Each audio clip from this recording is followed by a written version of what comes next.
Hi, my name is Becca Bran. I'm in the MArch program, and my thesis is reimagining preservations in communities through buildings.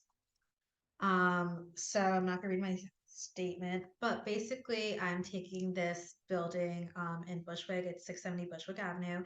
It was for a family that used to brew beer because Bushwick used to be this big brewing community.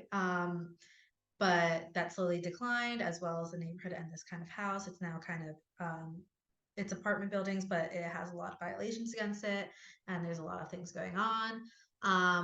And Bushwick is slowly getting gentrified, uh, and there's a lot of new builds going up, but there used to be a lot of old mansions, and I kind of want to take that and change it into something different. So looking into the site, I really picked this one because one, it's landmarked. Two, it's near a busy subway station, and three, it's near elementary schools, high school, and library. And so I thought it was like a pretty good walkable area. And right now, it has these two buildings next to it that are luxury and very expensive.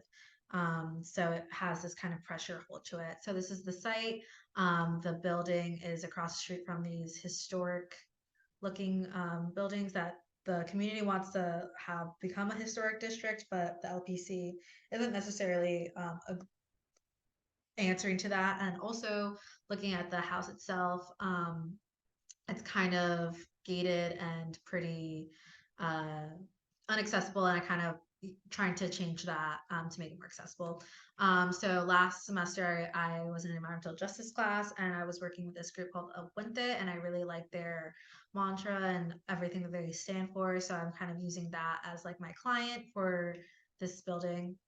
And then looking at the Landmark Preservation Committee, a lot of historic and landmark buildings are in Manhattan and they kind of get all this love, but like in Queens and Bushwick, there's not a lot. And so that's why you can see this rapid thing of gentrification and luxury buildings going up because some building they have a lot of beautiful buildings, but they're just not landmarked.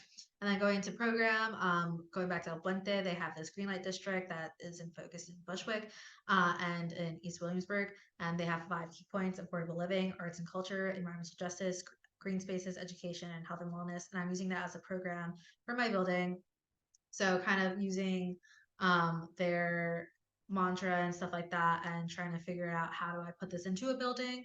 So I'm kind of thinking of it as a community center slash like mostly art space because Bushwick is a very rapid like neighborhood for artists.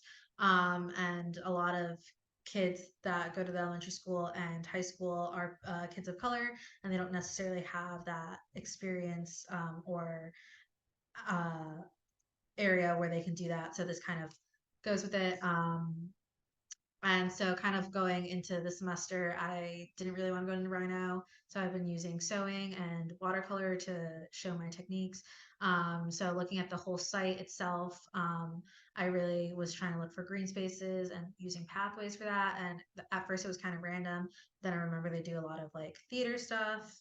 So I was like, this pathway leads to like this little theater maybe area, some more pavement, and then the rest of it can be for this community garden. But then I remember that El Puente also works with a lot of graffiti artists, and Bushwick has a lot of graffiti. So maybe having a mural wall in the back also. So that kind of made me go into section and thinking of the program as well, because it's all interconnected. And so I wanted my building to have like all of these different levels. Um, and kind of the first starts, they were kind of random, didn't really have an organizing way of doing it. And then I remember it had this wall type of here, so I wanted to then my next to have like these ramps so I can have different levels of floors, then have a connection between the rooms and this mural area, and then also lead the inside, the outside, inside, outside aspect of it. So it's all the site and the building are in communication. And then for my last iteration, I wanted to have some sunlight coming in from the top of the building and then go throughout the rest of the building. So that's where I'm kind of at right now. I'm open to any ideas, any directions that you or advice you guys have for me. I I'm kind of struggling because I already have the building made, and trying to get inside is kind of hard for me to visualize. But yeah, all right, thank you.